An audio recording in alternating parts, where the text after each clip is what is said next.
You can see by UTC from the French Institute of Weights and Measures is exactly 11:53:27 seconds.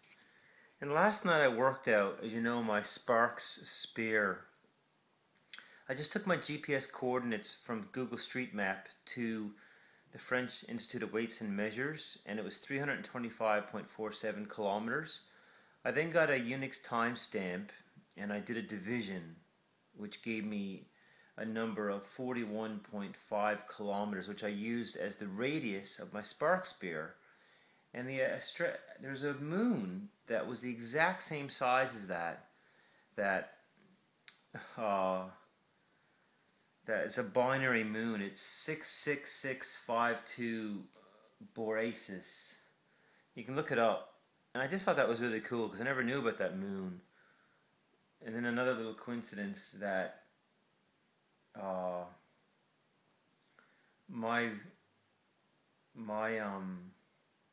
the radius of my Spark Spear is almost a perfect square of the moon's diameter. So if you took 42, basically if you took 42 of my Spark Spears and put them across the diameter of the moon, and if you took 41 of them and they're 41.5, it would almost equal the exact diameter of the moon. So basically, I was also changing the geopolitical landscape. I was imagining, if people can social network and form social media to then form geographic regions where democracy changes. For example, GitLab is a social media type open source architecture for programming. So it increases the small world topology of how collaborators interact and write program language for any number of, there's nodes and there's vertexes, and you connect them in a certain topology. And in the past, program writing was very hierarchical, where you had one central user and the subordinates communicated, and that's just like politics. But I've seen a Google Tech Talk, a TED lecture, where people start to use GitLab in political science, where you can have online collaboration to create bills. And if you imagine this idea applied to the world, you could have internet-based referendums, you could have GitLab type open source political reform. If that applied to the whole world, then the world spends roughly $1 trillion killing each other.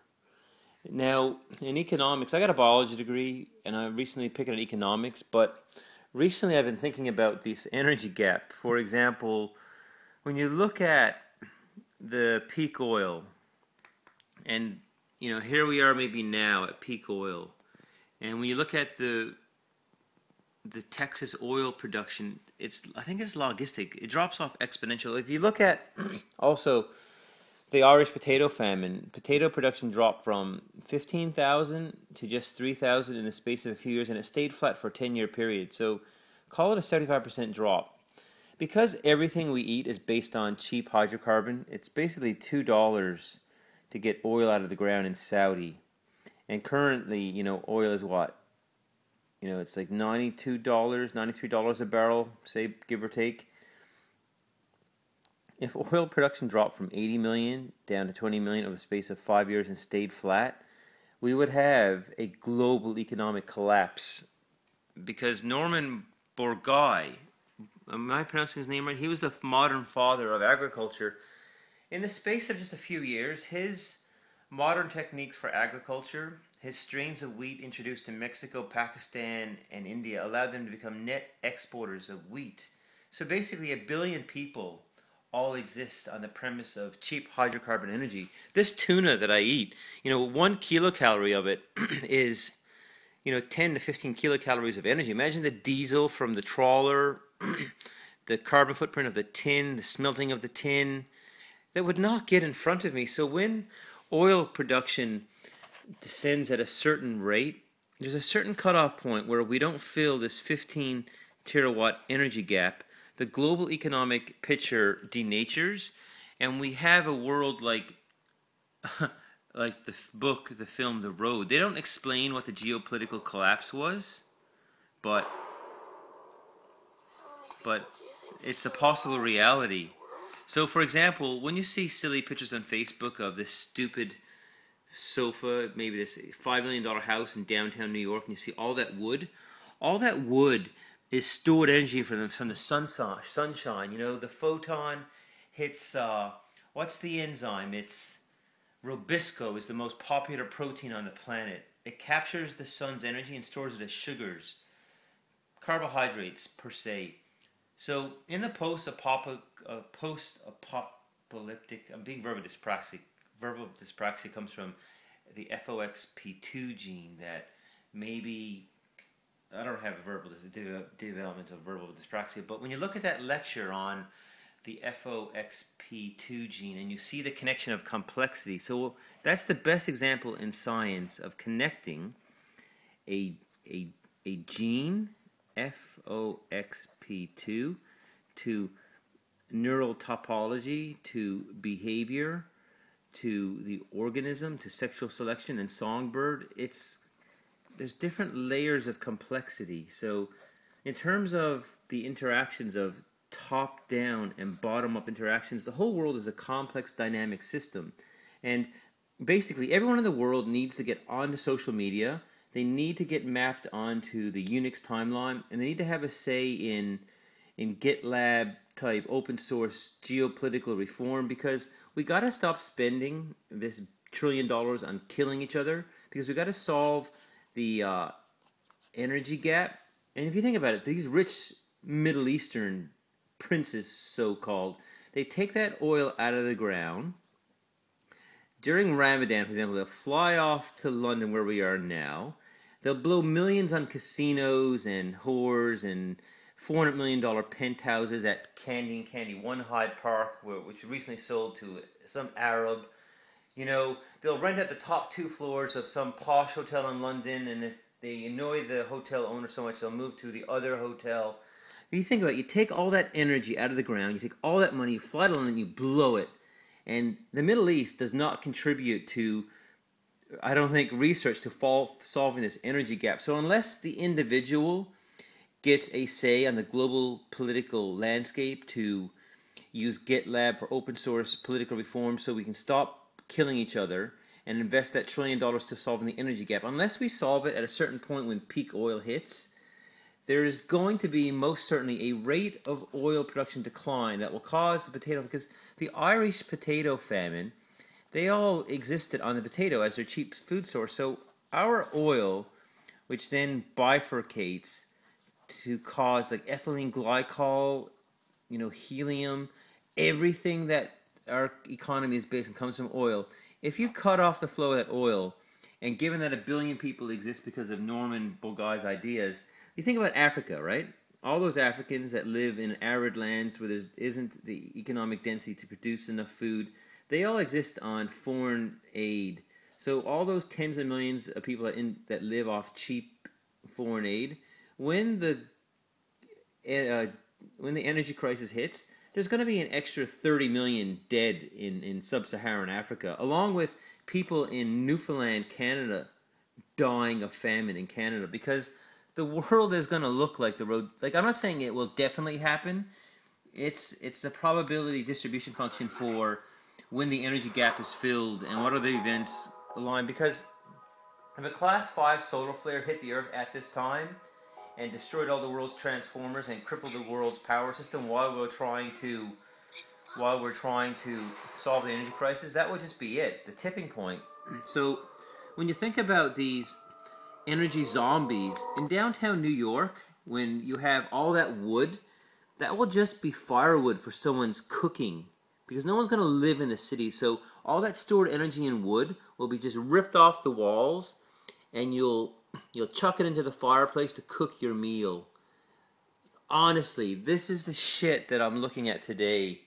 And so in one kind of swoop with this idea of global social media and internet referendums and GitLab open source political systems, I've just completely possibly put forth a framework that could, in theory, change the whole geopolitical landscape. Because if no one subscribes to it, if you wore, say, Google glasses, then we started to map every individual, whether or not you subscribe to it or not, it could become a reality. Because when you have enough black holes in the footprint of everyone that exists, people could wear technology that would beam their data right back to a central computer so that the computer could pattern recognize all those individuals that are not on the grid.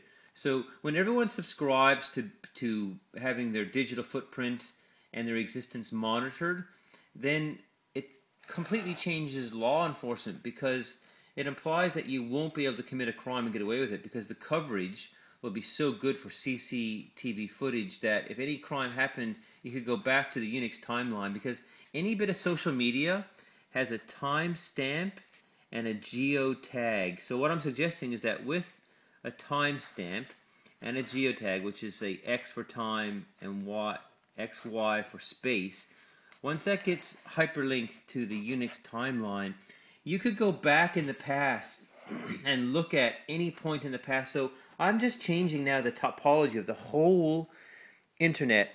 Everything that has a timestamp and a geotag could be synced to the exact Unix timeline, so that, let's say that you were in Hyde Park yesterday, like last week, and let's say your child was abducted.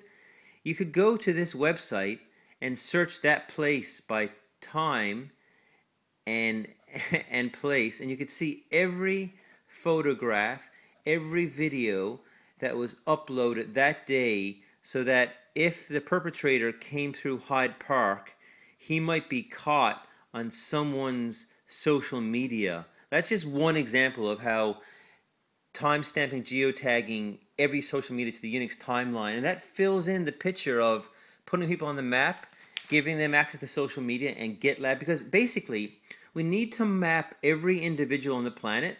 We need to know that all paper currency doesn't exist. It's all electronic currency. We can track the topology of the flow of money and the energy, and as the energy runs out, we could then model how the geopolitical ecosphere is going to denature, and we could better model the collapse of the global economy, basically. That's kind of what I'm thinking about today, loosely speaking, but just thinking off the top of my head and piecing it together to explain it to you in some kind of narrative that today I'm reading peak oil, famine, predator-prey interactions, economics. I'm reading about geopolitical landscape, and the energy crisis and stuff. It's really interesting. So this is my notebook. Here's what I worked. Here's it yet last night. You can see here I'm talking about space and coordinates and time, and it all relates to the same thing, basically. Timestamp, end of video. Coming up to 1. So we need a Unix timestamp. Let me get a quick Unix timestamp. Unix time. Yeah, we didn't do that yet. It's like 1,135,000,000. Here's current Unix time.